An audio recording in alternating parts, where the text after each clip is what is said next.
Per hour syllabus, आप भी इसको नोट कर सकते हैं ना। ये जो मैं जो आप अंत में पूछते हैं ना क्या है, इसको आप नोट कर सकते हैं। कस्टोडियल डेट,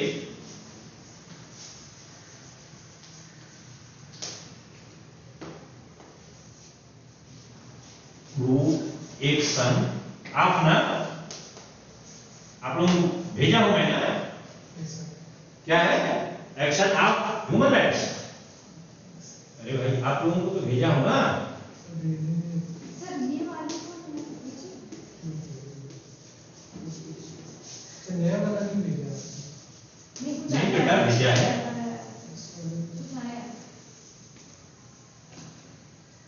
यहाँ पे जो ही पहुंचा था भेजा था। नहीं सर, बस वो नहीं। अच्छा हाँ।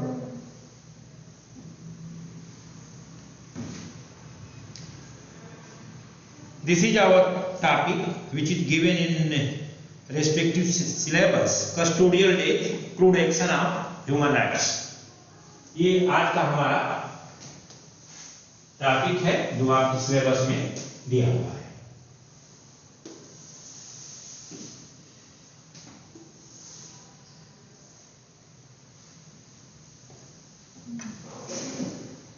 Already in last sessions we have discussed what the human rights are, how this concept has developed, and for what extent these rights are available to we all. At the same time, if you see, we have celebrated 71 year of our democracy। हो गया है ना, 1950 में आपका भारतीय संविधान implement होता है और 2021 में हम लोगों ने कर लिया था कि नहीं, हम लोगों ने 71वें लोकतांत्रिक देश के रूप में अपने को इस्टेब्लिश कर लिया है। A lot of rights we have seen are our constitution and other institutes also. A variety of rights have been given to us. It is presumed if we are part of this democracy, in fact what has been written in black and white, that must be in reality translated, and the benefits are what type of beneficial activities are there that must go to the common people। हम जब लोकतंत्र की स्थापना कर रखे हैं, इससे पहले जब जो है हम लोगों को शासित किया जाता था अंग्रेजों द्वारा, at that point we were saying that we are fully deprived of our rights। हमें कोई राइट नहीं है, we were being treated as slaves, गुलामों की तरह या स्लेव्स की तरह हमारी कंडीशन होती थी। आज के डेट में तो हम कह रहे हैं क्या है, हम लोकतंत्र हैं। लोकतंत्र माने हमारा सरकार है, हमारा तंत्र है, हमारा सिस्टम है। डिस्पाइट दी जाल for what extent the rights are going to be translated into reality, we are witness. तो हमें भारत में जब हम कह रहे हैं कि लोकतंत्र की स्थापना हुई, भारतीय संविधान है which is called to be supreme law of the land. Supreme law of the land आपको इतने राइट्स दे रखे हैं हर एक इंडिविजुअल को, तो वो जो है किस हद तक, और केवल आपके इस कॉन्स्टिट्यूशन में ही नहीं, इसके अलावा भी बहुत सारे इंस्ट्रूमेंट ऐसे हैं जो हमें बहुत सारी बेनिफिट्स की बात करते हैं, तो किस हद तक हमें मिल रहे हैं और कहां तक हो रहा है, इसी जान मन है। Another hand we are going to see when we talk in respect of criminal justice system, आपराधिक न्याय व्यवस्था के बारे में हम जब बात करते हैं तो बहुत सारी चीजें हैं यहां पर। जब आप criminal justice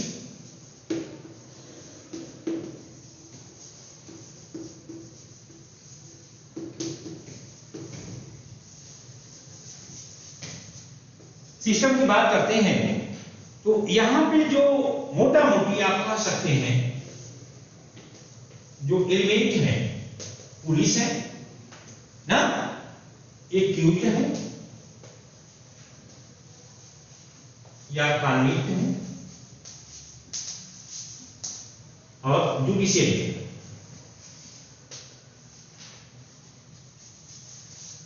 When we talk in respect of our criminal justice system, criminal justice system का उद्देश्य क्या है कि लोगों को जब हम आपराधिक न्याय की बात करते हैं, in relating to offenses there should be justice। आपराधिक विधि का एक उद्देश्य है कि जो अगर गलत कर रहा है या गलत कर रखा है, ही शुड बी पनिश्ड। हाँ, वही मैं कह रहा हूं कि माने इसका उद्देश्य क्या है कि लोगों को एक लेसन देना है कि if such type of activity again will be repeated the same consequences will be there. Criminal justice system के बहुत सारे उद्देश्यों में ये भी एक है, जिसने गलत कर रखा है उसे तो सजा मिलनी ही है, लेकिन उसी के साथ ये भी ध्यान रखना है कि जो क्यों आप याद करिए social contract theory there. Social contract theory के तहत स्टेट ने हमारी रिस्पांसिबिलिटी ले रखा है कि हम आपको सुरक्षा देंगे, और अगर हमारे कहीं भी इंटीग्रिटी के साथ बॉडीली इंटीग्रिटी हो, मेंटल कुछ भी हो, अगर कोई इंटरफियरेंस हो रहा है, state will come forward and will punish. काहे? क्योंकि उस कॉन्ट्रैक्ट का वो पार्ट, जो सोशल कॉन्ट्रैक्ट थियरी हुई है उसका वो पार्ट है कि जब हमारे कहीं भी अधिकारों का या हमारे शरीर के अगेंस्ट, प्रॉपर्टी के अगेंस्ट, किसी के भी अगेंस्ट अगर कहीं पे वायलेशन हो रहा है तो स्टेट आगे आएगा और जो दोषी है उसको सजा देगा, और उस सजा से दूसरे माने वो सजा ऐसी होनी चाहिए that should be proper, just and reasonable. माने सजा ऐसी हो कि दूसरे लोग भी उससे सीख लें कि अगर यही काम किया अगर उन्होंने भी तो उनको भी सेम सजा होगा। तो जो रोल प्ले करने वाले हैं आपके क्रिमिनल जस्टिस सिस्टम में, दैट इज पुलिस, एक्यूज्ड या कन्विक्ट। कन्विक्ट यहां पे इसलिए कह रहे हैं कि हमारा टॉपिक है कस्टोडियल डेथ ना, और judicial. Actually traditionally in our criminal justice system, no one accepted the place of a victim. Victim को किसी ने कभी समझा ही नहीं या कभी सोचा ही नहीं कि विक्टिम की क्या जरूरत है। अगर आप अपने आपराधिक न्याय प्रशासन की बात करिए तो यहां पे क्या एक्यूज्ड है, जिस he is in main centre. Accused और कन्विक्ट कि ही पूरा चारों, अगर ये एक्यूज है तो पूरा सिस्टम आपका इसी के चारों ओर रन कर रहा है। इसके अलावा no one is thinking for others. हमारी मेंटालिटी भी ऐसी थी, भारत की जो हमारी संस्कृति रही है कि अगर हमारे घर के या हमारे अधिकारों का कहीं उल्लंघन हुआ है तो हम लोग क्या सोचते हैं, उसको सजा मिल गया, दैट्स ओके। अगर किसी व्यक्ति के घर के एक व्यक्ति की हत्या हो जाती है तो उस घर वाले क्या अटेम्प्ट करते हैं कि जिसने हत्या की है उसको सजा होगा। सजा होने से क्या होगा? Only mental satisfaction. But what about in respect of victims family? जिसके घर के व्यक्ति की हत्या हुई है उसके उस व्यक्ति की अनुपस्थिति में क्या क्या समस्याएं आएंगी, क्या किसी ने सोचा? कबो नहीं सोचा या सोचना ही नहीं चाहते। हमारा अगर आपको याद हो, we are being governed by common law system. जब आपका भारत स्वतंत्र हुआ उस वक्त एक अपॉर्चुनिटी था हमारे नीति निर्धारकों को कि if they were thinking they had to shift into civil law system, but they thought no, we will continue with the same common law system. Why? Because we are habitual. यही तो है ना, हमने माने हमारे देश के जिन्होंने नीति को निर्धारित किया उन लोगों के पास एक अवसर था कि वो कॉमन लॉ से सिविल लॉ में शिफ्ट कर गए थे। In common law system everything is based on evidence. In civil law system the justice is being delivered on truth and justice. Unlike our system, यहां की तो स्थिति इतनी खराब है कॉमन लॉ सिस्टम की कि अगर 5 लोग आपके अगेंस्ट कॉन्स्पिरेसी कर रहे हैं, आप पूरा निर्दोष हो फिर भी आपको दोषी करार दिया। माइंड इट, अगर हमारे सिस्टम को अगर आप देखिए, अगर 2, 4, 5 लोगों ने 10 लोगों ने आपके अगेंस्ट कॉन्स्पिरेसी कर लिया, षड्यंत्र कर लिया, क्या होगा? विटनेस बन जाएंगे, आपको सजा हो जाएगी। और वही आप इतने बाहुबली हैं, धनबली हैं, in fact you have committed wrong offences, but पीछे से आइए, लेकिन आपके अगेंस्ट कुछ नहीं होने वाला है, कोई टर्नअप नहीं होगा विटनेस, अगर आपके पास इतनी क्षमता है तो। जो बड़े बड़े लोग हैं उनके अगेंस्ट कौन जाएगा, जान देना है अपना। तो ये हमारे क्रिमिनल जस्टिस सिस्टम की, स्पेशली इन कानून सिस्टम, ये चाहे डिमेरिट करिए चाहे मेरिट करिए, ये सब समस्याएं हैं। और अब ये दूसरा है चीज, हम इसको मानना चाहते हैं नहीं मानना चाहते हैं अलग है चीज, लेकिन विक्टिम का कभी प्लेस हमारे क्रिमिनल जस्टिस सिस्टम में किसी ने माने पर्याप्त रूप से जगह उसको नहीं दिया। विक्टिम भी क्या सोचता था कि अगर जो है हमारे अगेंस्ट या हमारे घर वालों के विरुद्ध कोई अपराध हुआ है तो केवल उसको सजा हो जाए उतने तक संतुष्ट हो जाता था, वो इसके आगे कभी सोचता ही नहीं था। तो आज के डेट में अगर आप देखिए तो कोई केस होता है, क्रिमिनल कोई केस अगर है तो केस का नाम क्या होता है, स्टेट वर्सेस एक्यूज का ही तो नाम होता है ना। तो ये तो एक बढ़िया धंधा हो गया है कानून लॉ सिस्टम में आपके अपना पब्लिकेशन का। आज के समय में, जैसे आज के समय में तो लोग चाहते हैं केवल क्या, पब्लिसिटी। कैसे चाहिए, कोई छत पर से कूद रहा है, अब देख लीजिए शॉर्ट रील और क्या क्या वीडियो जाते हैं, पब्लिसिटी के लिए लोग क्या नहीं पता क्या कर डालेंगे, हमें पता नहीं चलता था। पहले टिकटॉक होता था, उसमें नहीं पता क्या क्या करते रहते थे, कोई छत पर से कूद रहा है, कोई पेड़ पर से कूद रहा है, time of ravish activities are there, कहां है पब्लिसिटी। तो बढ़िया तो मोड ये भी है आपका, when you are going to have the name of the accused in the case, वो तो जानता है जो बड़े हैं उसको क्या होगा, nothing is going to happen। ये सारी समस्याएं किसको है, मिडिल क्लास को है बस, और किसी को कोई समस्या नहीं है। इज्जत का ध्यान किसको है, मिडिल क्लास को। बड़े लोगों के पास जा नहीं सकता है, छोटे का उसे कोई मतलब नहीं है। लालू यादव को सजा हो गई, क्या हुआ उसमें भी, जब मन करता है घुस जाते हैं एम्स में, घुस जाते हैं ना। अब आप बताइए अगर जो है हम में से किसी का सजा हो जाए, मर जाएंगे उसी जेल में, बाहर निकलना तो भूल जाएंगे, एंड फॉरगेट अबाउट कि एम्स और ये कुछ नहीं है। पूर्वांचल में एक बड़े गुंडे हैं Mukhtar Ansari, if he is committing the offences, उसके अगेंस्ट कौन जाएगा विटनेस बनने, किसको अपना जान देना है। You will have heard the murder of one BJP MLA Krishnanand Rai का। लोगों का व्यू ये था कि इन्हीं लोगों ने मारा है, क्या हुआ, कुछ नहीं हुआ। कहा तुलसीदास जी ने ना, समर्थ को नहीं दोष को साई। अमेरिका आज कुछ भी कर डाले, किसी की हिम्मत है कहेगा, और वही नेपाल करे, बर्मा करे, देखिए पूरा वर्ल्ड कम्युनिटी एक साथ हो जाएगी। गलत है आपका। भारत अपने इंटरनल मैटर में कुछ कर रहा है तो लोगों को जस्टिफाई करना पड़ रहा है वर्ल्ड कम्युनिटी को।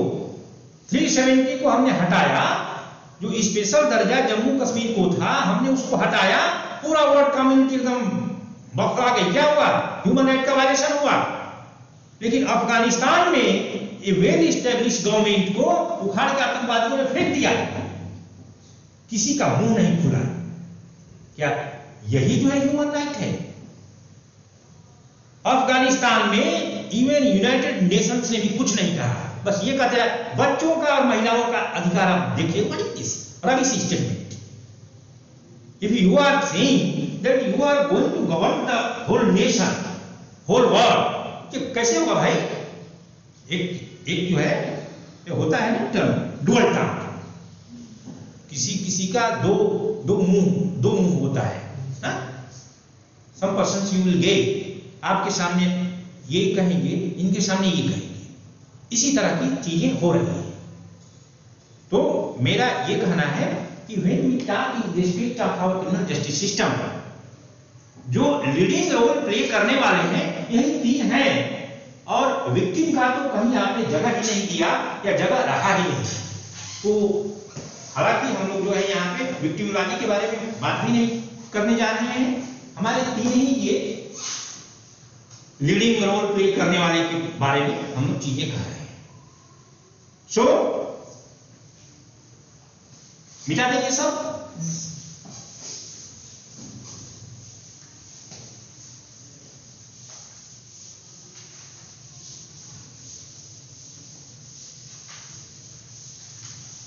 आप लोग क्या 6 एडमिशन है ना, तो और लोग कहाँ चले जाते हैं। मैंने देखिए, मैं इधर जो है कानपुर में न्यू ना, तो when I join in this city, मैंने सोचा कि आखिर लीगल एजुकेशन की इतनी खराब स्थिति क्यों है कानपुर में। न किसी को क्लास करना है, न किसी को पढ़ना है, क्या करना है, सबको डिग्री मिल जाए। लेकिन वो डिग्री फिर काम क्या है, ये तो सामान्य समझ से परे है। अगर हमें को कोई दे दे बीटेक की डिग्री, बीटेक के फंडामेंटल्स नहीं आते हैं, मैं तो उस डिग्री को छुपा के रखूंगा, कोई देख ना ले, क्योंकि देख लिया, पूछ दिया, बता नहीं पाए, बहुत शर्म आएगा। लेकिन ये स्थिति कहीं से भी मैंने एक्सेप्टेबल नहीं है। देखिए, आप लोग, when you are from the field of law, आप लोग हमारे भाई बहन बच्चे के रूप में, लेकिन ये मैंने मेरे समझ से ये एक्सेप्टेबल कतई नहीं है। आपको विश्वविद्यालय ये प्लेटफॉर्म दिया है, अगर जो है प्री पीएचडी कोर्स वर्क का कोई जरूरत नहीं था तो ये कहाँ विश्वविद्यालय कर रहा है। यूजीसी ने इसको क्यों मैंडेटरी कर दिया, और अगर मैंडेटरी कर दिया तो कुछ ना कुछ तो जस्टिफिकेशन होंगे इसके ना। अब जो लोग, आज हमारा 3rd सेशन है, जो हमारे 2 सेशन अटेंड नहीं कर रखे हैं, 2 क्या मैंने जो क्या बस 3 लोग थे, आप 2 लोग और एक और थी। तो जब हम लोग आगे बढ़ेंगे, हाउ दो थिंग्स विल बी ग्रेट। जो जब हमको फंडामेंटल नहीं पता है, और देखिए मैं तो ये समझ ही नहीं पाता हूं कि आखिर एकेडमिक एक्टिविटी में क्यों इतना हिलाहवाली है। विश्वविद्यालय जो है, आप कोई जो है परीक्षा लिया, आप लोगों ने तो परीक्षा दिया है ना, तो बिना परीक्षा के तो कोई नहीं आया है। परीक्षा दे के अगर आप आए हैं, माने आपका इंटेंशन था, आपकी जिज्ञासा थी क्या करना, पीएचडी करना। जो ही आपने एडमिशन ले लिया, जिज्ञासा खत्म। 50% लोगों का तो यही हुआ ना। नहीं, वो बेटा वो सबकी, मेरा ये कहना है कि कोई काम करने के लिए एक रीजन सफिशिएंट है, और अगर न करना हो तो ट्रिलियन में असंख्य रीजन हो सकते हैं। किसी को अगर न पढ़ाना हो ना, जैसे आज ही हमारे साथ यहाँ पे जो गेट पे हुआ, अगर मैं चाहा होता मैं वहां से वापस चले जाता। पहले मैंने सोचा कि मैं नहीं जाऊंगा, मैं चल रहा हूँ। फिर मैं सोचा कि अगर नहीं जाऊंगा तो क्या होगा, हमारा कुछ नहीं होगा। लेकिन जो बच्चे यहाँ पे वेट कर रहे होंगे, दे विल हैव। अब आपने हमारे लिए जो है रिस्पेक्ट रखा है कि नहीं मैं नहीं जानता, लेकिन मैं ये सोचता हूँ कि आप लोगों का जो एक्सपेक्टेशन है कि टीचर आएगा, पढ़ाएगा, मैं बैठूंगा, तो जो आपका रिस्पेक्ट मेरे लिए है वो ब्रीच होगा। अदरवाइज मैं वहीं से घूम के आता। तो काम न करने के लिए असंख्य बहाने हो सकते हैं। कोई ये कह सकता है कि नहीं मेरे घर में ये समस्या हुई। जब धरती पे हम लोग आए हैं वो अपने आप में समस्या है। जब हम लोगों का जन्म हुआ ना, माँ को कितना पीड़ा हुई ना, बाप और घर के लोग तो खूब खुश हुए होंगे, बेटा हुआ है, बिटिया हुई है, लेकिन माँ को जितना पीड़ा हुई तो वो तो समस्या है ना। समस्या से गला नहीं छूटना है। हाँ, it will depend upon our attitude और what extent we are going to resort.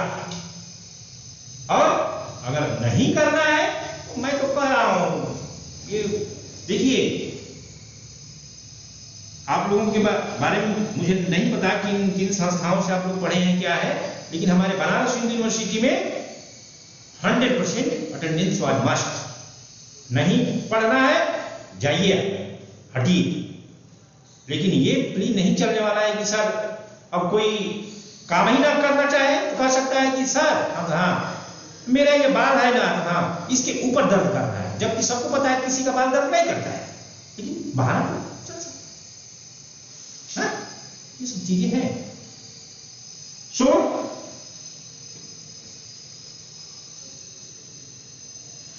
Directly we are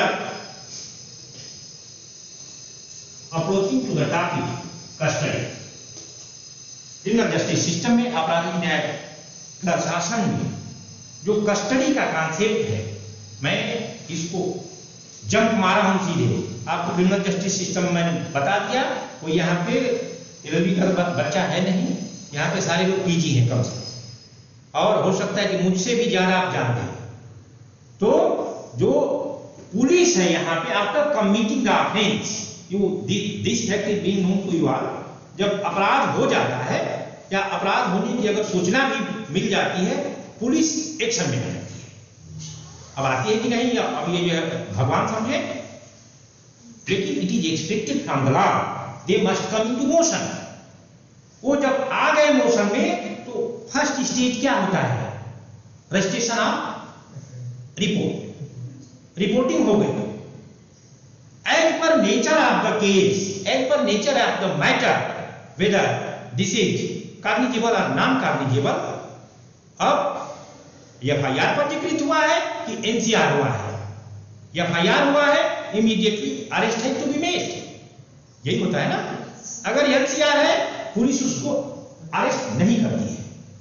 वो जो है कह देगी, जो कंप्लेनेंट होगा, भाई साहब हमने आपका दर्ज कर लिया है, आप कोर्ट में जाइए, as a private matter you have to continue your case. But if there is registration of FIR, first information report, अब क्या होगा? जब प्रथम सूचना रिपोर्ट पंजीकृत हो गई, पुलिस का नेक्स्ट काम क्या होता है? अगर एफआईआर पंजीकृत है, अरेस्ट करेगा।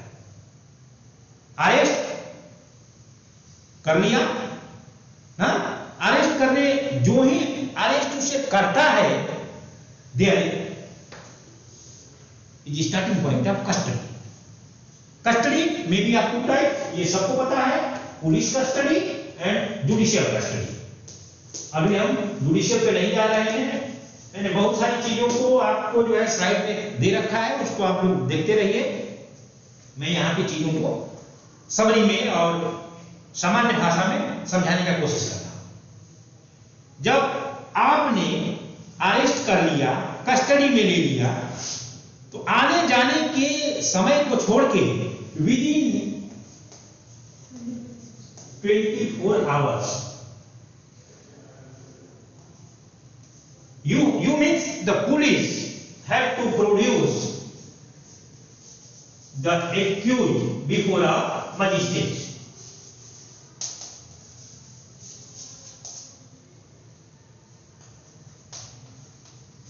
ये जो है ना, after committing the offence, arrest is being made.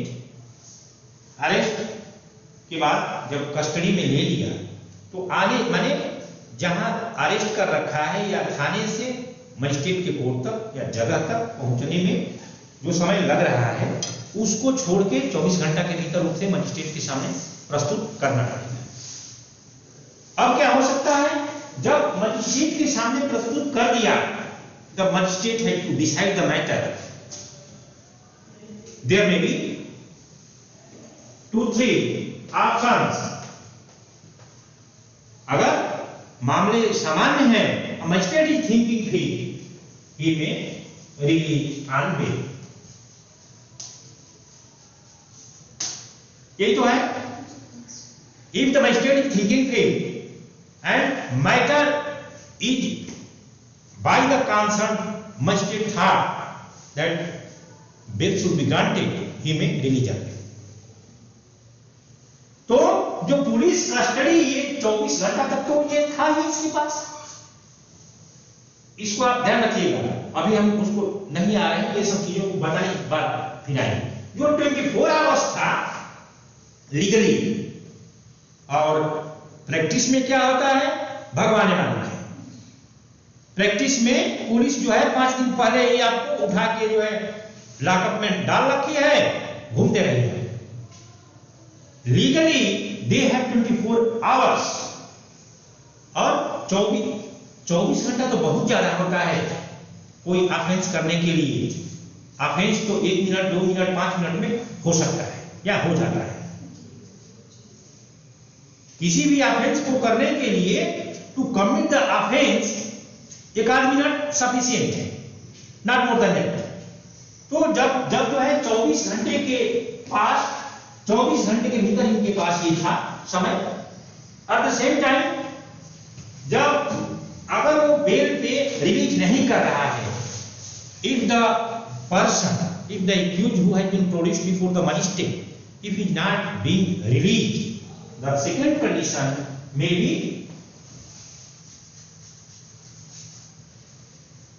granting of remand. Police requested to the magistrate and remand may be granted under section 167 CRPC. ना है ना, यही तो है। जब किसी व्यक्ति को मजिस्ट्रेट के समक्ष, जो जिस पे किसी अपराध का चार्ज हो, आरोप हो, अगर मजिस्ट्रेट उसको न रिलीज करना चाहे या न कर रहा है बेल पे, तो एक दूसरी सर्कमस्टेंस ये भी हो सकती है कि उसको पुलिस वाले ने किया रिक्वेस्ट कि 24 hours was not sufficient, we need more time for interrogation. जो अपराध हुआ है उसके बारे में हमें और समय चाहिए, और अगर उन्होंने कोर्ट को कन्विंस कर दिया और कोर्ट चाहे तो आपको रिमांड पे भेज सकता है। Maximum time what the CrPC is saying, that is 15 days. ठीक है ना, if that is judicial magistrate, and if it is executive magistrate, maximum time is 7 days. Remand के लिए जो सीआरपीसी आपकी कह रही है 15 दिन या 7 दिन वो किस मजिस्ट्रेट के सामने प्रोड्यूस किया जा रहा है, ये मायने रखेगा। सीआरपीसी इसमें बहुत ही सावधानी से चीजों को जो है रख रखा है। It has been said that in one stage the court has to avoid to grant 50 days और 7 डेज। जानते हैं क्यों? क्योंकि उन्हें भी पता है 15 दिन में ले जाएगा, इतना 3rd डिग्री का यूज करेगा, इतना मारेगा, कितना वायलेंस होगा। मैंने कहा तो किसी ऑफेंस के होने में 1 या 2 मिनट का ही वक्त होता है। भूमिका भले वो पहले से बना रहा है, but in committing the offence, किसी को जान से मारना है, गोली कितना देर लगेगी? अगर आपने फायर कर दिया उसके बॉडी में घुसने में कितना देर लगेगा? 3 घंटा। वो तो फ्लैट से जाएगा, घुस जाएगा। घुस गया तो उसका एक्शन रिएक्शन जो है आपके सामने है। भूमिका वो बहुत पहले से बना रहा है। जो 24 आवर्स है ये क्या कम है? मोर देन दैट। ये जो 15 दिन या 7 दिन जो आपने समय दिया, आपने तो अत्याचार करने का खुला अवसर दे दिया। जो भी चाहे वो कर सकते हैं। पाइए, अगर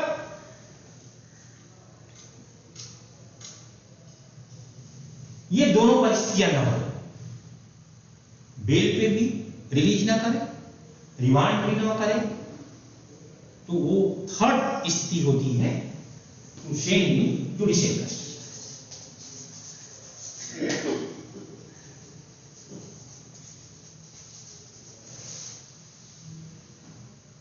जब 24 आवर्स के बाद एक कीट को प्रोड्यूस किया जाता है कोर्ट में, तो पहली स्थिति हो सकती थी कि वो बेल पे उसको ग्रांट कर दे, काम खत्म, हो गया घर अपने, चाहे जहां पर कहा जाए, कस्टडी का कोई कॉन्सेप्ट नहीं है। दूसरी परिस्थिति हो सकती है रिमांड ग्रांट कर दे, रिमांड मैक्सिमम 15 डेज या 7 डेज, और 15 डेज या 7 डेज एक स्टेज में नहीं होगा। क्यों? क्योंकि ये लॉ मेकर्स को भी पता है पुलिस क्या करती है या क्या कर सकती है। तो अटेम्प्ट क्या रहा? To safeguard the life of an individual. तो चाहे 15 दिन चाहे 7 दिन, मायने ये रखना है कि ये एक स्टेज में तो करते ही नहीं होगा। ऐसा हो सकता है 2 दिन का दे दे रिमांड, फिर वो जो है उसको जो है इंट्रोगेशन के बाद फिर प्रोड्यूस करेंगे, फिर कहेगा 5 दिन का दीजिए, चाहे तो दे चाहे ना दे, it will be totally description of the court और मजिस्ट्रेट। अगर ये दोनों परिस्थितियां ना हो तो थर्ड परिस्थिति हो सकती है द कोर्ट और द मजिस्ट्रेट में सेंड हिम और हर इन जुडिशियल कस्टडी। जब हम जुडिशियल कस्टडी की बात करते हैं तो आदमी कहां जाता है? जेल में जाता है। And it is thought that he or she is in the custody of respective court or magistrate। Jail पे किसका कंट्रोल है?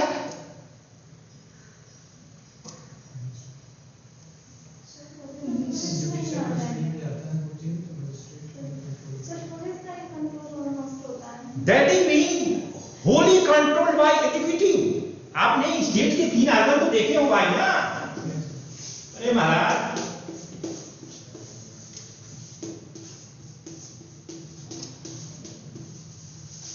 तीन ही तो आर्गन है स्टेट के।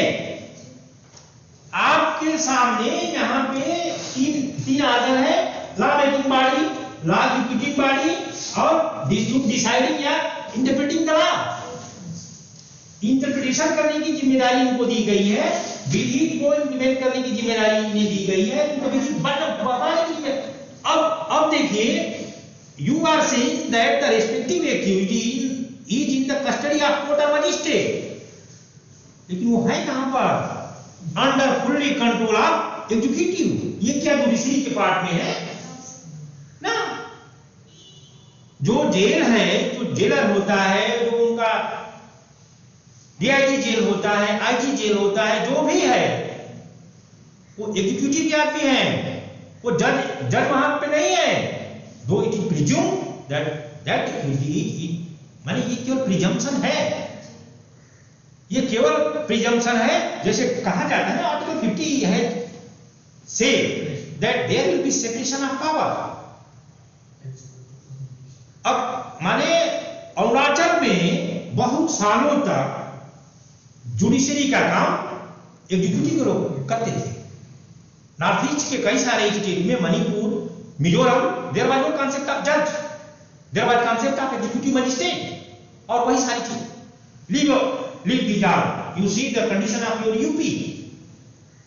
यूपी में जो रेवेन्यू कोर्ट्स है, they are being presided over by whom? By executive, SDM, tehsildar, naib tehsildar. They are deciding the rights and duties of individuals. This is against separation of powers. If you are part of executive, you cannot decide the matters. Revenue के जितने आपकी court हैं, DM है, SDM है, commissioner है, ये कैसे कर सकते हैं? ये कर रहे हैं। आप कहिए, हम कहें कि कैसे कर सकते हैं, तो इससे कहने से क्या होगा? ये कर तो रहे हैं। कई बार जो है आपके इलाहाबाद हाई कोर्ट ने जो है सरकार को कहा है, जिस जगह आज के समय में today you are saying doctrine of separation of powers is part and parcel of basic structure of the constitution. Is it or not? शक्ति पृथक्करण का सिद्धांत भारतीय संविधान के मूलभूत ढांचे का अभिन्न अंग है। What does it mean? It means no one is authorized to interfere with this system. ये तो है ना। केशवानंद भारती में जब आपका बेसिक स्ट्रक्चर का कॉन्सेप्ट आया तो क्या कहा कोर्ट ने? माने पहले तो इससे केशवानंद भारती से पहले जितने भी केसेज आए सुप्रीम कोर्ट ने बार बार कहा सेपरेशन ऑफ पावर हमारे यहां संभव नहीं है। क्यों? क्योंकि जो आपके यहां सिस्टम है, वर्ल्ड लेवल पे दो तरह की सिस्टम है, presidential form of government and parliamentary form of government. In parliamentary system strict separation of power is impossible. काहे है? क्यों? क्योंकि जो लेजिस्लेचर और एग्जीक्यूटिव के आदमी है सेम है। वही क्या बनता है? एमपी, और वही बनता है पीएम, वही बनता है मंत्री। जो मंत्री है ये एग्जीक्यूटिव डिपार्टमेंट है। एमपी का करते हैं इलेक्शन ना, किसके लिए? मेंबर ऑफ पार्लियामेंट के लिए। भारत के प्रधानमंत्री को चुनते हैं क्या है? पार्लियामेंट्री सिस्टम में हम लोग क्या मंत्रियों को चुनते हैं? नहीं भाई, आप संसद सदस्यों को चुनते हैं। पार्लियामेंट्री सिस्टम जहां पे भी है वहां पे इन दोनों में सेपरेशन ऑफ पावर संभव ही नहीं है, और सीधे शब्दों में कहें तो असंभव है। There can not be such concept to separate legislature from executive. और अगर आर्टिकल 50 आपको याद करिए, वो इन दोनों में सेपरेशन की बात नहीं कर रहा है। वो कह रहा है लोक सेवा में केवल जुडिशरी को, इसको बस ये कह रहा है। ये नहीं कह रहा है कि तीनों में। जब कॉन्स्टिट्यूएंट असेंबली में इस पे डिबेट हुआ, कुछ लोगों ने, कुछ सदस्यों ने तो ये कह दिया कि दिस इज माने doctrine of separation of power is excluded doctrine, it has no use in our India. पूरे संविधान सभा में शक्ति पृथक्करण के सिद्धांत को क्या कर दिया गया? इनका नहीं भाई साहब, ये संभव ही नहीं है, भारत में ये नहीं होगा। क्यों? कि we have been wedded with parliamentary system of government, और पार्लियामेंट्री सिस्टम में आप कर ही नहीं सकते। अमेरिका नहीं कहेंगे कि ये अलग कर दीजिए, ये अलग कर दीजिए, और ये तो है ही। मॉन्टेस्क्यू ने जो कॉन्सेप्ट दिया वो 1748 में, वो क्या कहा? If you want to have your liberty, freedom, you need to separate these three organs having different heads. आप क्यों जो है एक मेरा हो? क्योंकि लोग अगर एक में एक से ज्यादा हो गया तो लोगों की ना कोई लिबर्टी रहेगी ना उनके कोई राइट रहेगी। पहले जो राजा रानी होते थे यही होता था ना, वही लॉ भी बनाएगा, वही उसी के सैनिक लॉ को एग्जीक्यूट भी करते हैं, वही जज भी बन के बैठ जाता है। उसने लॉ बनाया, उसी के लोगों ने उसको एग्जीक्यूट कर रखा है, वही जज बनेगा। वो क्या कहेगा कि लॉ खराब है? कबो नहीं कहेगा। इसीलिए लोगों के तो अधिकार कुछ नहीं थे। लाख आपका चले साहब हमने नहीं चोरी किया है, नहीं चोरी किया, उसको समझ में आएगा नहीं चोरी कर रखा है ये, उसका इच्छा हुआ क्या क्या क्या करना है, इनका सरकलम करना है, कर दो। उसका कौन बेटा बेटी मर रहा है? डेमोक्रेसी है क्या वहां पर? कुछ नहीं है। आपके भारतीय संविधान सभा ने doctrine of separation of powers को इनकार कर दिया।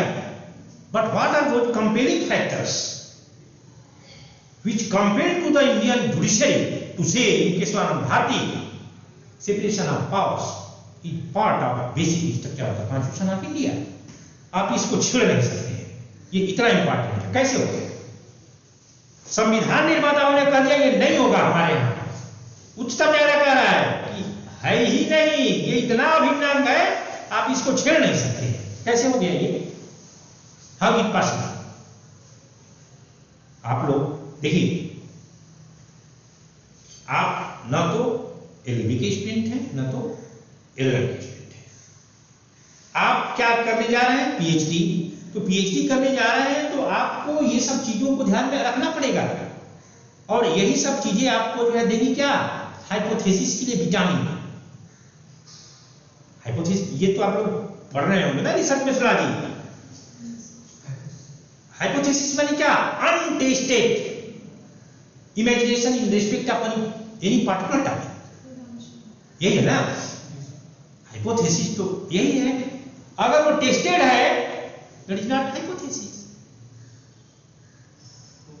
कोई पीएचडी इस पे करेगा क्या कि सूर्य पूरब में निकलता है कि पश्चिम में? क्यों?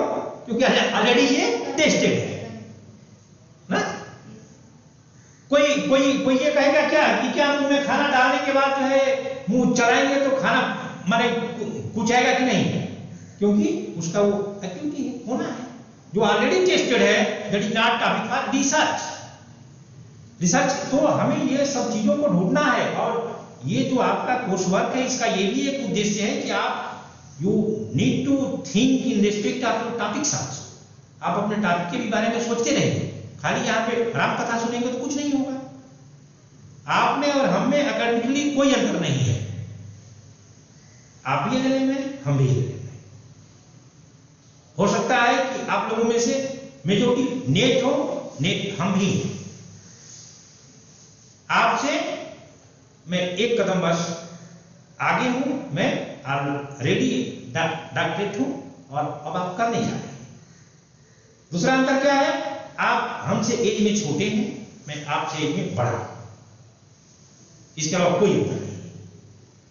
तो हम लोगों को ये सब चीजों को जो है जो इनपुट मिल रही है ना, हमी से नहीं, जो भी आप के लोग आए यहाँ पे, तो उसको आप लोग दिमाग में रखे रहिए।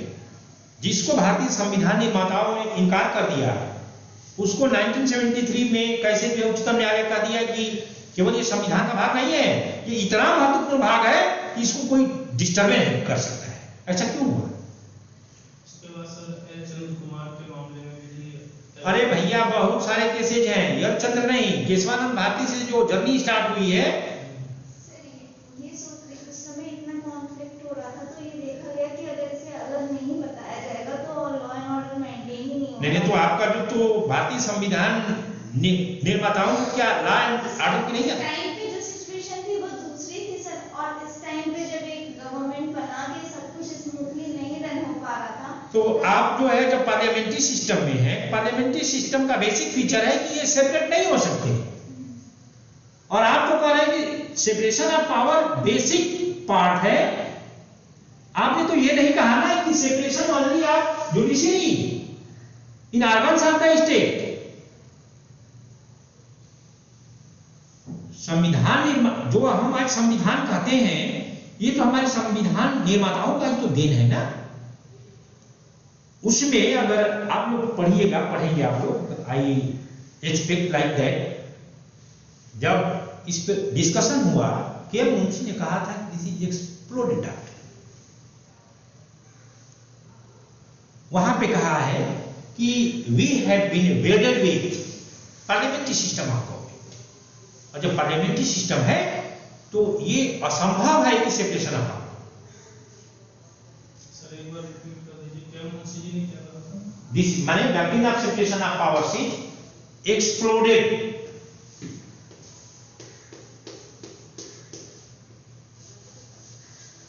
ये है sir.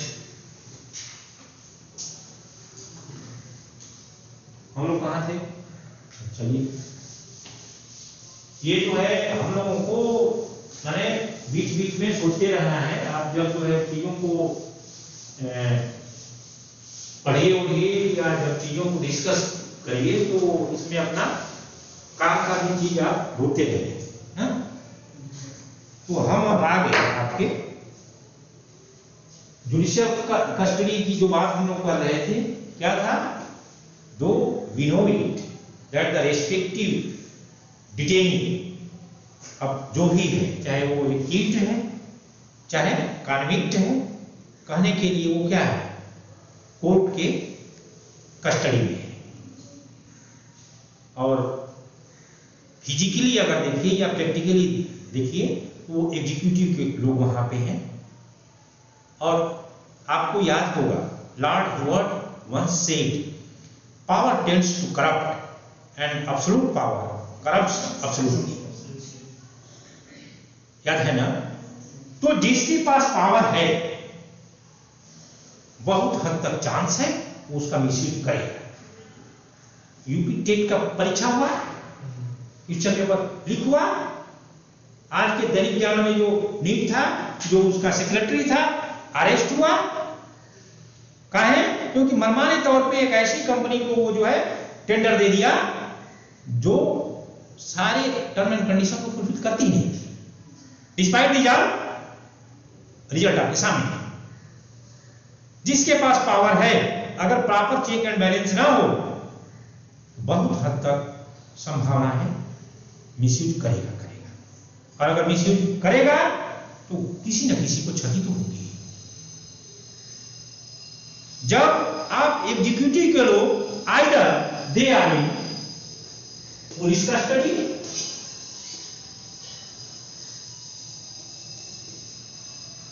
Are in judicial custody,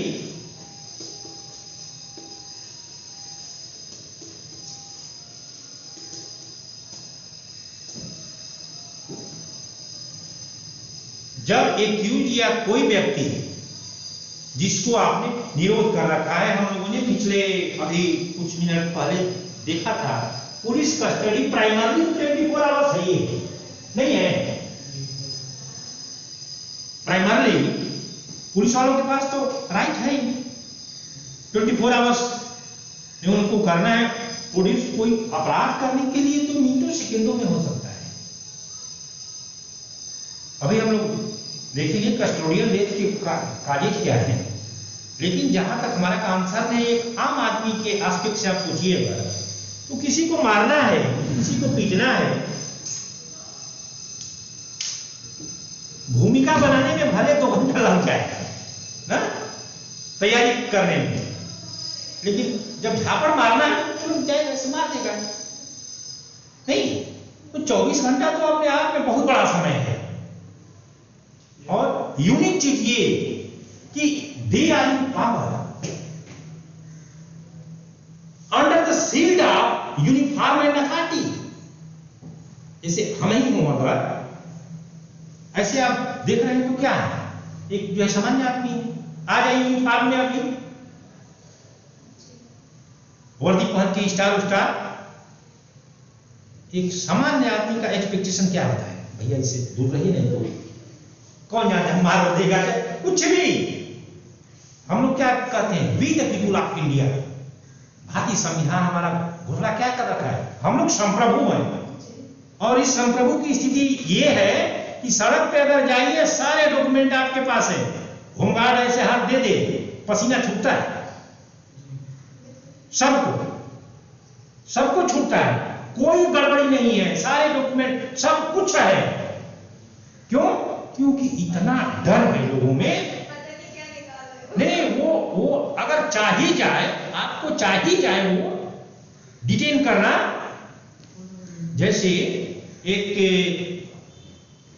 वृद्ध आदमी थे, आप लोगों ने सुना होगा, वृद्ध आदमी थे, 25 सालों का केस चलते रहा। 25 साल के बाद जज साहब ने कहा कि दादा अब आप जाइए, अब फ्री हो गए और आप निर्दोष हैं।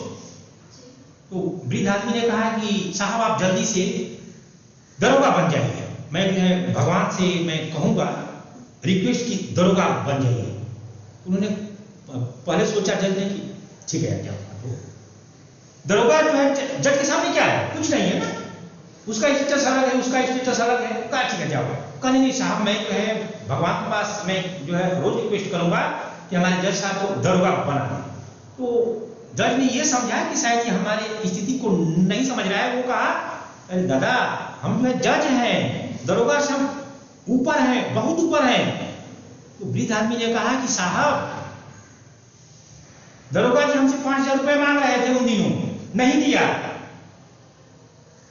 निर्दोष था, मैं भी जान रहा हूं, लेकिन हमने 5000 नहीं दिया, उसने केस में फंसा दिया और आपने 25 साल ले लिया ये बताने में कि मैं निर्दोष हूं। तो आप पढ़े हैं कि दरोगा बड़ा है? जज बड़ा होगा कि दरोगा बड़ा होगा? आज जो है जो ही वर्दी आप देखते हैं भय हो जाता है। क्यों? वो भी इंसान है, they are thought to safeguard us. Expectation तो यही है ना। अगर मैं आपका टीचर हूं तो हमारा ड्यूटी क्या है? पढ़ाना, आपको हमसे भय क्यों होगा? अगर मैं सिपाही हूं तो आपको हमसे भय क्यों होगा? आपको तो ये सोचना है कि अगर कहीं आपको समस्या है तो आप हमसे सीधे संपर्क करिए। पुलिस वालों के पास कौन जाता है जब हर ओर से हार जाता है, तब ये जाता है, नहीं तो कोई पुलिस के पास नहीं जाना चाहता। क्यों? अभी देख रहे हैं पुलिस और सिपाही और दरोगा तो बहुत बड़ा चीज है। आप जो है होमगार्ड को देख लीजिए, सड़क पे आने के बाद ऐसे संकेत कर दे तो कि कहाँ यार जो है किसका मुंह देख के उठे थे, आज मामला गड़बड़ हो गया। बहुत सारे हैं फैक्टर्स। तो लॉकअप्स या judicial custody jails, in fact they are, माने मेजोरिटी में केसेस में जब आप सड़क पे हैं, खाली होमगार्ड रुकाता है ऐसे तो पसीना छूटता है, जब आप उनके 4 वॉल के भीतर रहेंगे तो आपका कितना पसीना छूटेगा सोचिए। वेयर यू आर हेल्पलेस, आपका न वहां मम्मी, न पापा, न भाई, न बहन, न कोई दोस्त मित्र, कोई नहीं है। लॉकअप में डाल दिया आपको, कौन है वहां पे? पुलिस वाले ही हैं। आपकी हिम्मत है कुछ कहिएगा, वो कहेगा चलो ये करो वो करो, और आप सोचेंगे कि हे भगवान जितना जल्दी हो सके हमको यहां से निकाल लो, और वो जो चाहेंगे आपको करना, नहीं करेंगे तो क्या होगा? मारेगा। अगर वो कह दी, इसीलिए जो है तेज तरार अपराधी होते हैं, चाहे अपराधी ना भी हो, चार्ज लग गया कुछ भी, पुलिस वाले हाँ हाँ हाँ भैया मैंने किया, किसी का पिटाए बच जाए। तो ये तो आम आदमी सोचता है, जैसे होता है ना, आप डालो तो हम 5 बार, पुलिस वाले भी सोचना अच्छा है रुक जाओ। आपने कहा ना हाँ हाँ, तो क्या कर देगा? रिकवरी को कर देगा। आप एकदम निर्दोष हैं, रिकवरी 27 एविडेंस एक्ट के तहत एक्सेप्टेबल, बात खत्म। कुछ माने जितना हम चला पाते हैं तो वो तो हमारे बाप हैं, कुछ चढ़ जाएंगे और आगे। रिकवरी अगर आपको तो सेक्शन 27 है यार, रिकवरी अगर हो गई तो आपने एक्सेप्ट कर लिया है, आपके अगेंस्ट या आपके हितों के विरुद्ध हो जाएगा, तो चाहे वो लॉकअप हो चाहे जेल हो। It is hard, is it lockup और death traps?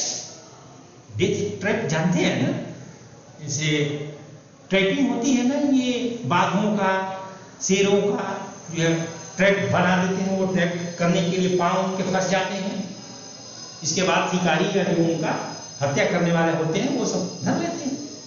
Whether these are लॉकअप्स और डेथ ट्रैप्स, ये मैं नहीं कह रहा हूं, आपके स्लाइड में वहां पे है, ये जो है सुप्रीम कोर्ट के जजमेंट में है, मैं पढ़ रहा था मैं कहा गया देखिए, weather this is lawlessness or rule of law. On one hand we all declare we are being governed by rule of law, तो ये रूल ऑफ लॉ है, चार दीवारी के भीतर आपको बंद करके पीटेगा, बहुत सारे फैक्टर्स ऐसे हैं जानो मार देगा, तो ये रूल ऑफ लॉ है, ये लॉलेसनेस है। नेक्स्ट, वेदर ये पुलिस मसल है कि पर्सनल मॉडेस्टी है, वेदर दिस इज हरासमेंट, ये पुलिस द्वारा या एग्जीक्यूटिव के लोगों द्वारा हरासमेंट है कि ये ह्यूमन राइट है। ये जो 3-4 जो चीजें मैं कहा ये मेरा नहीं है ना, कोर्ट ने कहा है, मैंने उसको वहां पे दे दिया है। We have to think from this aspect also, क्यों? क्योंकि हम रिसर्च करने जा रहे हैं, ठीक है? तो जो आपका पुलिस कस्टडी हो चाहे जुडिशियल कस्टडी हो, यहां पे भी बहुत सारे वायलेंस कई सारे फॉर्म हैं, इसमें एक है कस्टोडियल डेथ। डेथ सर्टेन है, नहीं है क्या? डेथ इज सर्टेन, मैं भी मरूंगा, इस धरती पे जो आया है, जाना है सबको, लेकिन समय नहीं पता है ना। ये नहीं पता है कि कब मरूंगा मैं, लेकिन डेथ इज सर्टेन। कोई ये नहीं कह सकता है कि नहीं मैं मरूंगा ही। अगर ये कह रहा है तो शायद वो भ्रम में है। सिकंदर जो है जब अमृत की खोज करते करते वो जो है विश्व को जीतते हुए बढ़ा आगे, तो उसको मिल गया अमृत का सागर। एक झील था, पहुंचा वहां पे, मिल गया कि यहाँ का जल पी लेने से लोग क्या हो जाएंगे, अमर, कभी नहीं मरने वाले हैं। कहा कि इसी के खोज में तो मैं था, चलते आया और आया, अपना हाथ मुंह धोया उस जल में। तब तक वहां पे कौवा बैठा हुआ था। कौवा ही लो, क्रो, जानते हैं आप? तो नहीं जानते हैं, नींद आ रही है आपको? चलिए, तो कौवा कह रहा था, अरे भाई पानी मत पीना, पानी मत पीना, पानी मत पीना। खड़ा हुआ, क्यों? कहा कि पी लोगे ना तो देखो मेरे सारे पंख झड़ गए हैं, मैं मरना चाहता हूं, मर नहीं सकता हूं, अमर हो गया। लेकिन जो हमारे आर्गन्स हैं, इसकी तो सीमा है ना। ऐसा थोड़े है कि यही हाथ इसी तरह का रहेगा। You think about your childhood. हम लोगों के मुंह पे ना दाढ़ी था, ना बाल था, कितना साफ्ट था। आज देखिए क्या वो जो साफ्टनेस है, नहीं है। एक जैसे बढ़ते जाएगा इसकी स्किन की कंडीशन बदलती जाएगी। एक वक्त, अरे भाई हर चीज का तो जो है एक्सपायरी डेट है ना। रियल जूस लाते हैं आप ना, तो क्या अब ये पिएंगे माने, और आप जो 20 साल के लिए उसको जो है रख लीजिएगा तो समय भी वही आएगा, नहीं आएगा। एक्सपायरी डेट तो है वहां पे। इसी तरह हमारी भी एक्सपायरी डेट है ना। डेट में भी नेचुरल और अननेचुरल पता तो है। अगर कोई कन्विक्टेड है फॉर होल लाइफ तो वो तो उसी में मरेगा, नहीं मरेगा? या लॉकअप में आपने लाया, डाला उसको, पुलिस वालों ने कुछ नहीं गलत किया, मर गया। नेचुरल डेथ, मैंने तो कहा ना, death is certain, time is not certain, time is fully uncertain. कौन जानता है? मैं अभी आपको पढ़ा रहा हूं, अब ये ऊपर वाले चाह रहे हैं चलो बेटा वापस, काम खत्म। No one knows when he और she will die, but yes everyone will die. Death तो होना, टाइम नहीं पता है। तो या चाहे आपका पुलिस लॉकअप हो, चाहे जुडिशियल कस्टडी हो, जेल हो, मौत हो सकता है। नेचुरल है, कोई बात नहीं, नो प्रॉब्लम। लेकिन जिस रेशियो में नेचुरल डेथ होती है उससे बहुत ज्यादा अननेचुरल डेथ होती है।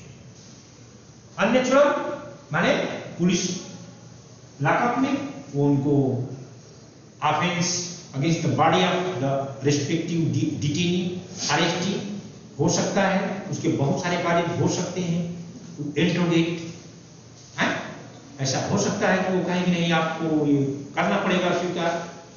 अभी मैं कहा ना कि कुछ लोग तो जो चालाक होते हैं कहते हैं ठीक है भैया स्वीकार कर लेते हैं।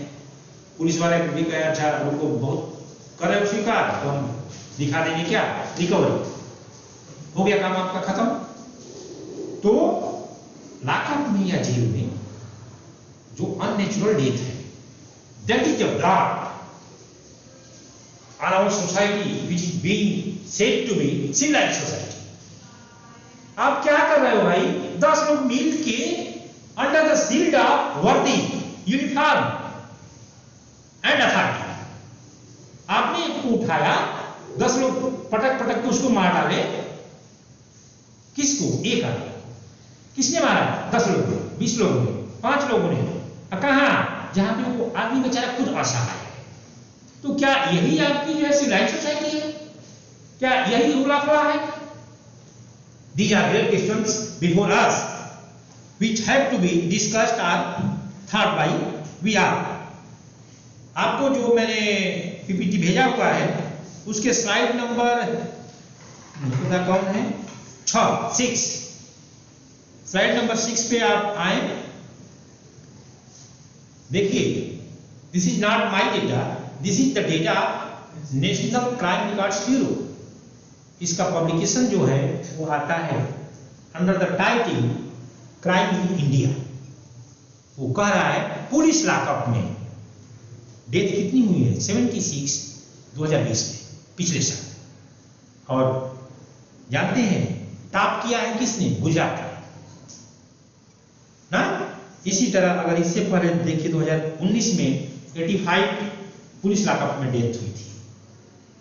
इन 2018 70 डेथ और 2017 में 100 डेथ हुआ था।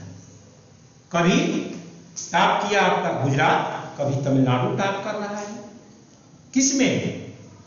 To commit the offence against whom who is helpless.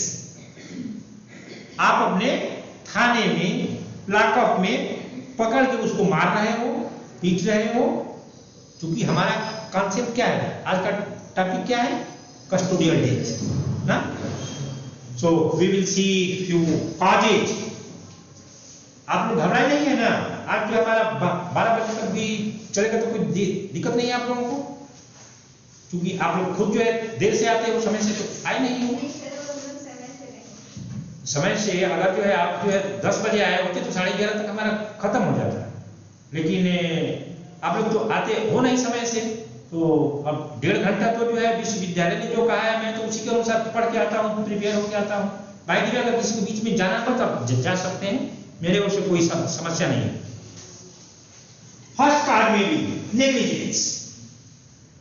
अगर पुलिस वाले या जो भी उनके वहां पे कस्टोडियन है, चाहे वो पुलिस लॉकअप हो चाहे जेल हो, वहां पे परिस्थितियां ऐसी हो सकती हैं।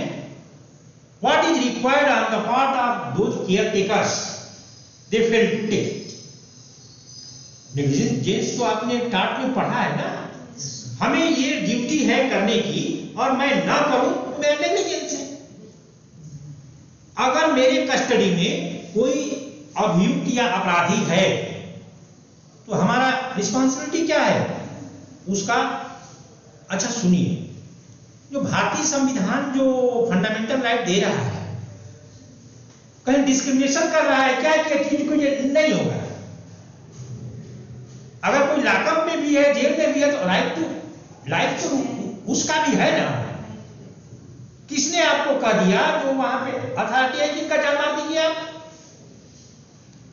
Indian constitution does not have such a mechanism where the authority will kill किसको? एक्यूज या कन्विक्ट को। लेकिन कर रहे हैं तो मेरी रिस्पॉन्सिबिलिटी है what type of facilities are required to live a life though we are not using here dignified life, क्योंकि कुछ रिस्ट्रिक्शन उस पर अब लग चुकी है। लॉकअप में क्या होता था? पुलिस लॉकअप की स्थिति ये होती थी, उसी लॉकअप में ला के उस एक्यूज को लोग बंद कर देते थे, उसी में लैट्रिन भी करता था पहले। अब तो बहुत सुधार हो गया है, उसी में जेल में उसी में एक कोने में लैट्रिन करेगा, बैठा रहेगा।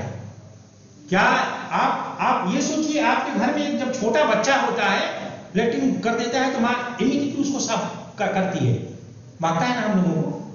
क्या उस एक्यूज को माने एकदम सुगंधित है वो? But this was the real condition. तो negligence is a major cause of custodial death.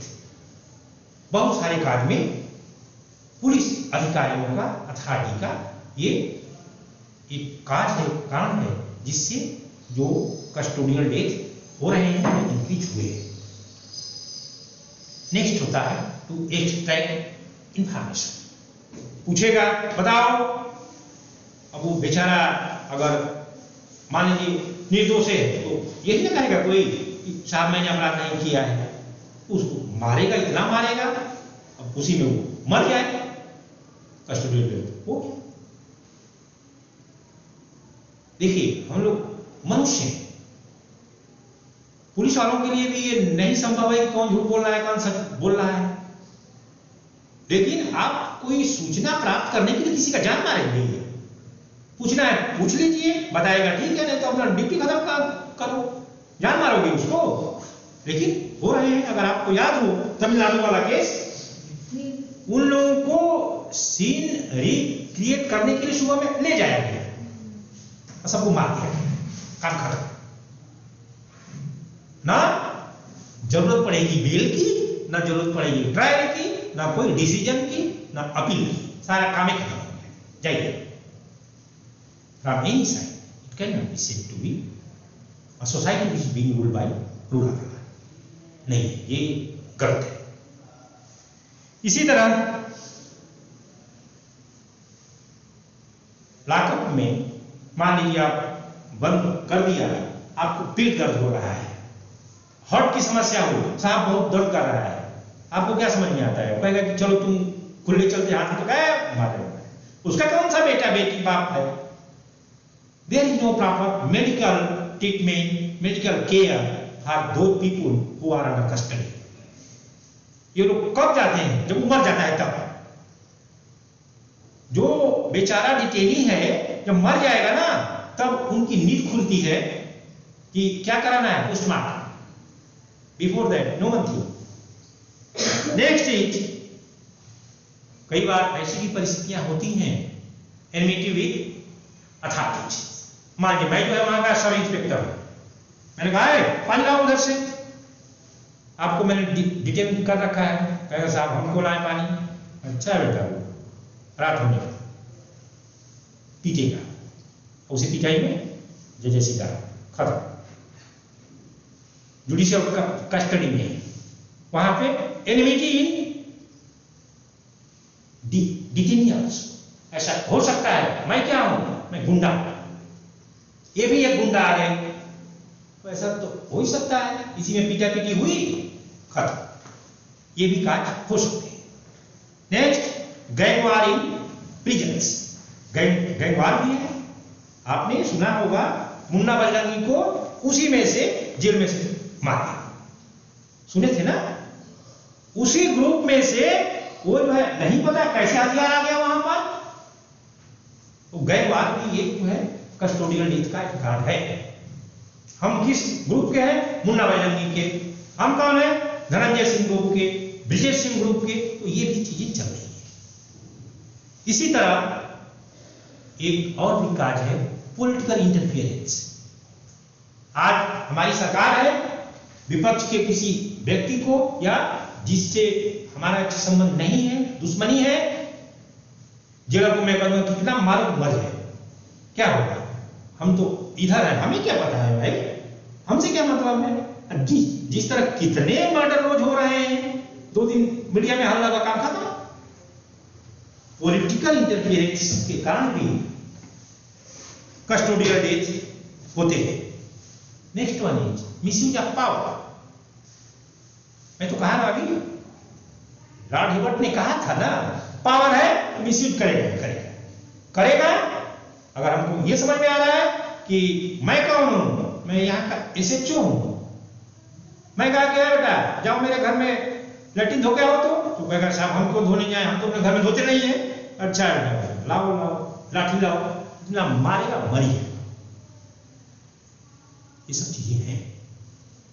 इसी तरह इन सब रीजन्स के अलावा आज जिस तरह सोसाइटी बढ़ रही है, major cause of custodial death is suicide also. आपको याद होगा दिल्ली गैंग रेप में राम सिंह और कौन था, वो जो है पंखे में जाके वो हैंग कर गया, मर गया। तो हम लोग थोड़ा सा देख रहे हैं सुसाइड पे।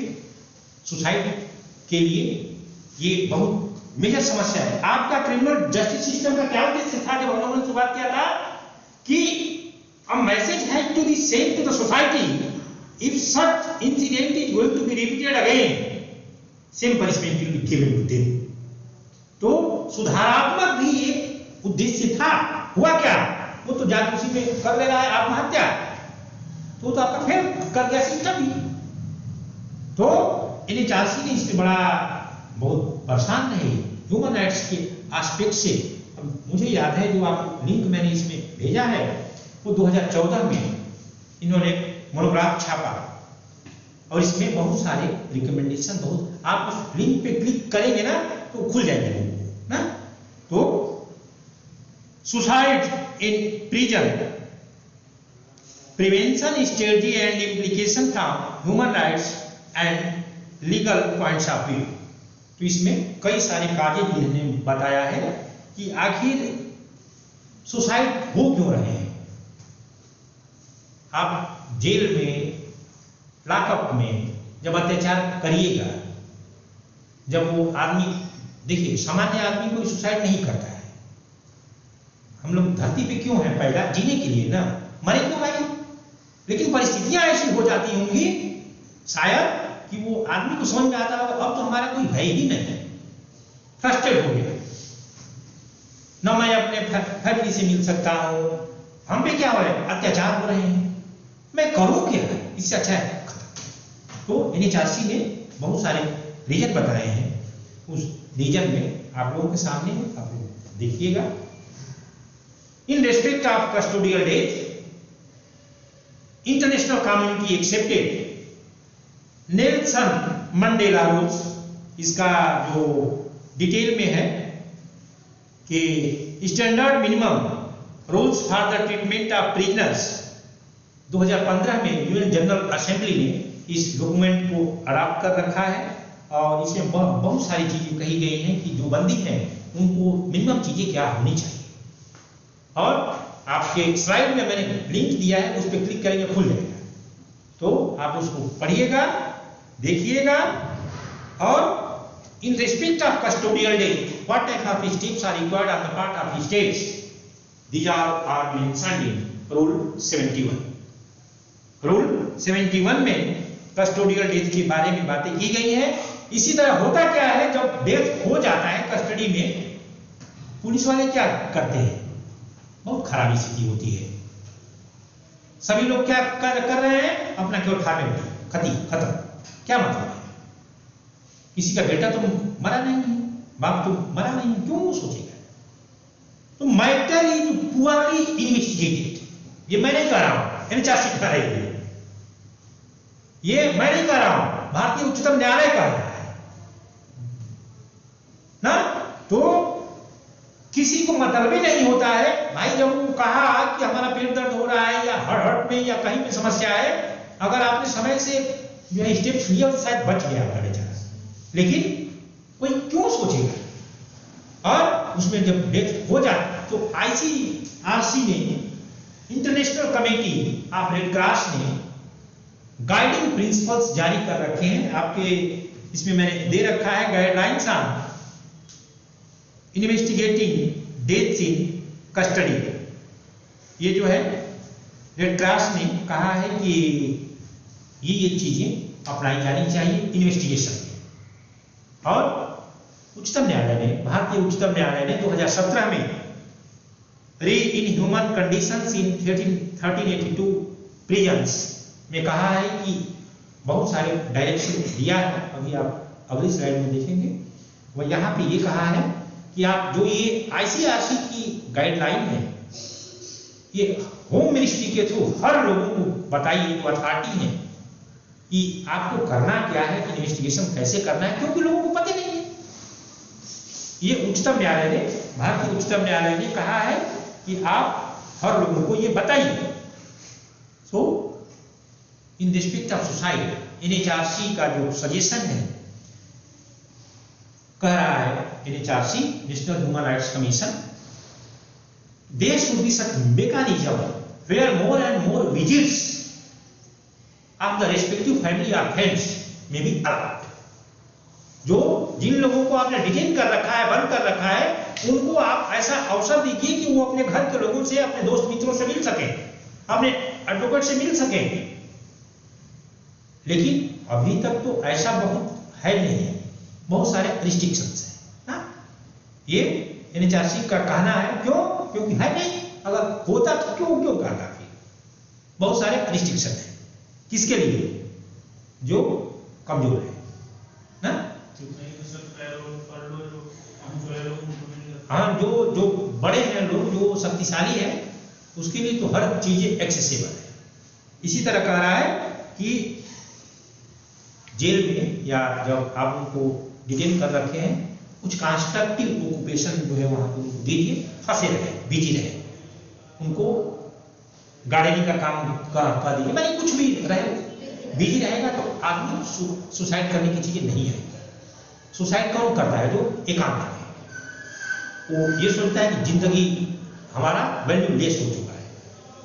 इसी तरह there should be attempts on the part of authority to instil hopes, किसमें? जो प्रिजनर्स हैं या जो डिटेनी है उनमें आप आशा जगाइए कि नहीं, आप यहाँ से जाने के बाद बहुत सारी चीजों को कर सकते हैं, क्योंकि आपने जो कर रखा था वो तो आपका सजा है, लेकिन इसके बाद भी जिंदगी है। आप ऐसा ना समझिए कि आपकी, अगर आपको याद हो ये बाबा या कहाँ का था, SC/ST एक्ट में एक व्यक्ति को सजा दे दी गई। 18 साल के बाद जब वो घर वापस आया, उसके बच्चे सब मर चुके थे, पत्नी मर चुकी थी, कोई नहीं था, और अंत में कोर्ट ने क्या कहा था? निर्दोष, पूरा घर मर गया। SC/ST एक्ट कहा, अरे मैं कोई न्यू चीज थोड़े सुना रहा हूं। हाँ, लास्ट ईयर की है घटना, कोई गणेश तिवारी या क्या नाम था उधर का। तो ये अगर सिस्टम है तो आपको सोचना पड़ेगा भाई साहब कि ह्यूमन राइट्स का इंप्लीमेंटेशन और एग्जीक्यूशन कहां तक है। आपको तो समझ में आया, हाँ किसी के अगेंस्ट अपराध न हो, सही है, लेकिन आपने क्या पाया? 18 साल बाद इनोसेंट है, गलत नहीं कर रखा है, और उसके जेल में जाने के कारण क्या हो गया? उसकी पत्नी मर गई, बच्चे मर गए, घर आया अकेले। For what extent the state is taking care of our human rights? A great question is before authority. Like that the support should be extended by the restrictive staff. होता क्या है कस्टडी में, जब चाहे आप जुडिशियल कस्टडी हो चाहे police custody में, वहां पे सिपाही और ये लोग तो होते हैं, वो आपको क्या करेंगे? सपोर्ट करेंगे। अभी क्या जो है सिस्टम है, मैं तो सुना हूं त्रिपुरा सेंट्रल जेल में हम अपने बच्चों को ले गए थे, जो हमारे स्टूडेंट थे, ला के विजिट पे एक बार, आई थिंक इन 2010। वहां पे तो बच्चे सब आगे आगे चल रहे थे, DIG जेल भी था, वहां का जेलर था, बहुत जो है ऑफिसर्स थे, क्योंकि जो है हम लोगों ने पहले इंफॉर्मेशन दिया था इस दिन में आएंगे, पूरा साज सज्जा, तो मैं पीछे पीछे चल रहा था। मैं एक से पूछा कि आखिर जितना साफ सफाई, इतना तो यार हम लोग घर में नहीं होता है, इतना साफ सफाई है? कहा कि साहब ये प्रिपरेशन 4-5 दिन से चल रहा था। और कह रहा था, बूढ़ा आदमी था, कह रहा था कि हम बीड़ी भी खरीदने, माने बीड़ी पीता है, कह रहा है कि बीड़ी हम जो है सिपाहियों को पैसा देकर मंगवाते हैं। किस किस्म का सपोर्ट आप जो है एक्सपेक्ट कर लेंगे या कर रहे हैं? ये भी एक मायने का चीज है। So for what extent the NHRC is taking care और डिस्चार्जिंग इट्स रोल। तो NHRC देखिए, अब पढ़ाना है तो NHRC को तो पढ़ना पड़ेगा, ह्यूमन राइट की बात है। हम ये कह सकते हैं कि it has played extremely important. और मैं ही नहीं, ये तो आपके सुप्रीम कोर्ट ने जो 2017 का है केस, उसमें कहा है कि although the NHRC has issued detailed instructions from time to time with the APR, however that these instructions are not being taken seriously but are being followed more than in breach। NHRC ने ये उच्चतम न्यायालय कह रहा है कि NHRC तो काम कर रहा है भाई, लेकिन उसके इंस्ट्रक्शन को लोग फॉलो नहीं कर रहे हैं, उसको ब्रीच कर रहे हैं। और माइंड इट, NHRC क्या है? रिकमेंडेटरी बॉडी है। It has no teeth to injure anyone. Recommendation का क्या होता है?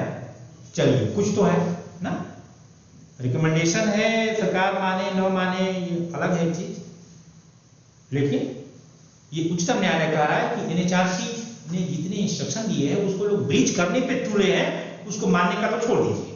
और ये 2017 के केस में कहा है। बहुत सारी चीजें हैं आगे, अब चूंकि आप लोगों का समय भी जा रहा है, मैं जान रहा हूँ।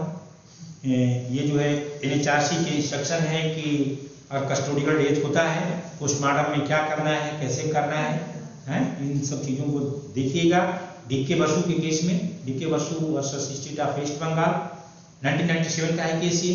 वहाँ पे सुप्रीम कोर्ट ने कई सारे गाइडलाइन जारी कर रखे थे और वहाँ पे कहा कि what type of custodial death और violence is there that is blow on the rule of law. और इसने कहा कि जो लोग नागरिकों को संरक्षक के रूप में अपॉइंट किए गए हैं under the shield of uniform and authority they are killing the people and anywhere such attitude is not acceptable. आपको याद होगा नीलावती बेहरा का भी केस, बेटे को उसके मार दिया गया था, when she approached to the court, last relief क्या होता है? कंपनसेशन। कंपनसेशन से क्या होगा भाई? किसी के बेटे को आप मार दीजिए, गए लो ये 10 लाख, बेटा मिल जाएगा, लेकिन ये आपका ला है। Like that what 2017 case inhuman conditions in 32 prisons, इसमें सुप्रीम कोर्ट ने कई सारे इंस्ट्रक्शन जारी कर रखे हैं कि हर संभव कोशिश करना है कि कस्टोडियल डेथ ना हो। अगर हो रहा है डेथ तो क्यों हो रहा है इसका एनालिसिस करिए। जो आपके अथॉरिटी हैं उनको सेंसिटाइज करिए। जो डिटेनी हैं, जो लोग बंद हैं हमारे यहाँ, वो लोग भी इंसान हैं, वो भी भारतीय ही है, वो पाकिस्तानी नहीं है, हाँ? या वो कहीं दूसरे देश के नहीं है। तो अपने ही लोगों के अगेंस्ट आप क्यों जो है अपराध कर रहे हो भाई, जान मार रहे हो आप? लोगों को, लोग माने अथॉरिटी, उनको सेंसिटाइज करने की जरूरत है। और at the same time the supreme court has said you need to take services of counsellors. आप उनकी सर्विसेज लीजिए, लोगों को जो डिटेनी है उनको जो है काउंसलिंग कराइए कि वो कोई आत्महत्या ना करे, कोई खराब स्थिति ना हो। ये सब चीजों को टेक केयर करने को सुप्रीम कोर्ट ने कह रखा है। आगे कहा है कि घर के लोगों का ज्यादा से ज्यादा विजिट बढ़ाइए, विजिट बढ़ाएंगे, लोगों का अपना फीलिंग रहेगा तो वो जो है अपना समय काटेगा। इसके बाद फिर उसी, चूंकि हम लोग तो सोसाइटी के पार्ट है ना, तो हमारा जन्म या हम इस धरती पे आए हैं आत्महत्या करने के लिए थोड़े। तो ये सब चीजों को करने को कहा गया है और उसमें सुप्रीम कोर्ट ने कहा कि राइट टू हेल्थ के लिए कहीं प्रीकंडीशन तो है नहीं कि ये जो है एक ही को या को नहीं मिलेगा, लेकिन ये राइट सबसे ज्यादा वायलेट होता है लॉकअप में चाहे जेल में। इसको आप टेक केयर करिए और ये ठीक नहीं है। So with this, I think we have completed. I cannot say 100%, but at last we have completed. You have any doubt? Ask me. Sir एक बस थोड़ा सा ये मतलब सिली क्वेश्चन ही क्या सकते हैं? नहीं जैसे पुलिस वाले अगर न्यूट्रल हो जाएंगे सर, तो जो एक्चुअल जो क्रिमिनल्स होते हैं वो तो बेनिफिट्स इसका ले लेंगे, और ये जा रहे सारी चीजें अगर हम एप्लीकेबल कर दें तो ये तो इसका सर बहुत मिसयूज हो जाएगा। पुलिस वाले सर इसीलिए लिबरल नहीं होते। पुलिस वाले बेटा, पुलिस वाले क्या वो धरती पे आए हैं पुलिस वाले के रूप में? नहीं सर, लेकिन वो भी तो इंसान है। बिल्कुल। तो इंसान है तो वो इंसानियत की तरह क्यों नहीं आते हैं पेश? तो सर वो अगर किसी व्यक्ति ने कोई राम कर रखा है तो उसको डिसाइड करने की अथॉरिटी कोर्ट को दी गई है कि एग्जीक्यूटिव को दी गई है? तो ये कोर्ट डिसाइड करे भाई, उसको सजा तो तब होगा ना जब वो जो है दोषी साबित होगा। आपको किसने अथराइज कर दिया कि आप उसको जेल में पीटिए? Under what law such type of things are contained? नहीं, ये चीजें जो है आप उसको कहां है। अब वो दिन बीत गए। पुलिस स्टेट तो है नहीं ना, अंग्रेजी शासन नहीं ना है। We the people of India have this system. जो हमारे प्राइम मिनिस्टर है, प्रेसिडेंट है, उनको हम लोगों ने बनाया है ना। काहे के लिए? हमारा जन्म मानने के लिए? अंग्रेजी शासन है ये नहीं ना। तो जो है आप पुलिस हैं तो it does not mean what you will like you will do. अगर ऐसा है तो फिर हम लोग कहाँ हैं? सर वो बायसनेस ऑटोमेटिकली दिखती है। नहीं, वही- अगर बड़ा आदमी होता है तो बस। ऑटोमेटिकली उसको शरीर से आपका सवाल करेंगे ही, क्योंकि पता है कि वो काउंटर हो सकता है। हाँ नहीं वो अगर एक आम आदमी है, देखिए ना, एक गरीब आदमी एक रोटी की चोरी कर लेना, 20 लाठी मारेगा कि जेल में डाल देगा, और हो सकता है कोर्ट से सजा भी हो जाए। लालू यादव करोड़ों का घोटाला करता है, फाइन करना होता है, जुर्माना 20 लाख, तो बढ़िया धंधा है ना। है? कितना बढ़िया धंधा है। आप करिए घोटाला कितने का, 100 अरब का, फाइन कितना होगा, 10 लाख दे दीजिए। तो बहुत बहुत बढ़िया धंधा हो गया ये तो। इसीलिए तो किसी को लाभ है नहीं है ना। क्या हुआ फाइनल? मैं बहुत बड़ा आदमी हूं, कौन टर्नअप होगा, किसको अपना जान प्यारी नहीं है। मुख्तार अंसारी के अगेंस्ट कौन जाएगा? सर ये हर जगह भी है, यूएस में भी ऐसा नहीं नहीं है, वहाँ पे भी खाली नहीं नहीं, मैं ये तो नहीं कहा ना कि ये खाली उत्तर प्रदेश की समस्या है। नहीं उत्तर प्रदेश नहीं सर, जैसे मीटू कैंपेन में जब वो विस्कॉन्सिन कुछ नाम था उनका, उनको भी 20 साल लग गया था सजा देने में, क्योंकि पहले में जब उन्होंने उनके ऊपर केसेस फाइल हुए थे रेप एलिगेशंस के, तो उसमें जो एलिगेशंस जिन पीडीज ने लगाए थे, तो उनके पहले शुरुआत में रिबटल कर दिया गया, वो उनको फाइनल जब कन्विक्शन हुआ उसमें उनको कम से कम 20 साल लग गए। मैंने ये कहा कि ये ह्यूमन नेचर है, हाँ ये हमें सुधारना है।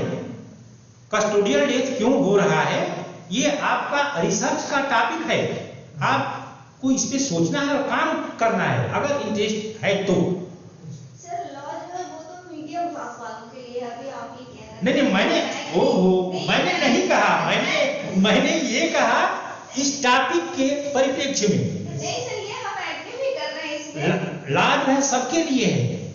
अब कोई देखिए, क्या जो आतंकवादी गतिविधियां भारत में होती है, अपना शरीर में बम बांध के फोड़ लेता है, अगर वो ला मानता तो बम नहीं बांधता। ला भी है, कोर्ट भी है, पुलिस भी है, हम भी हैं, और वो बम बांध के आ जाएगा, अब कूद जाएगा, अब फट जाएगा, हम लोग मर जाएंगे। ला मानना न मानना अलग चीज है, लेकिन ला तो है ही और सबके लिए। ठीक है, thank you. Thank you so much.